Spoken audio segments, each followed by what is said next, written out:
میں 18 بیٹیوں کے نام اور اس کے بعد میں ان کے شوہروں کے نام بھی سناتا ہوں. پھر اس کے بعد مجھ سے آپ پوچھئے گا کہ اس میں ایک نام نہیں آیا.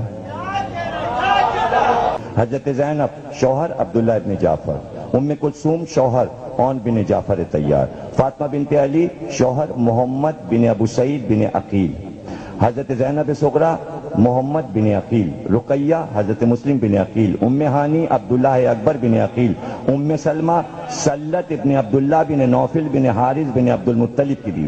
حضرت ام کرام بچپن میں انتقال کر گئیں. میمونہ عبداللہ اصغر بن عقیل شوہر، خدیجہ حضرت عبد الرحمن بن عقیل شوہر، نفیسہ کثیر ابن عباس بن عبد المطلب شوہر، ام الحسن جودہ بن حبیرہ گورنر خراسان ام الحسن کے شوہر علی کے داماد، رملہ کبریٰ ابو الحیاج بن عبداللہ بن ابی سفیان بن حارث بن عبد المطلب. یہ ابو سفیان عبد المطلب کے پوتے ہیں، وہ والا ابو سفیان نہیں. سکینہ رقیہ تقیہ بچپن میں انتقال کر گئیں. رملہ صغریٰ جعفر بن عقیل کی زوجہ. اب ان شوہروں میں کوئی نام آیا؟ یہ سب اپنے اپنے پھوپھیوں کے گھر گئیں یا چچاؤں کے گھر گئیں؟ جب چچاؤں پھوپھیوں کے لڑکے ہوتے ہیں تو ادھر ادھر سے رشتہ نہیں لیا جاتا.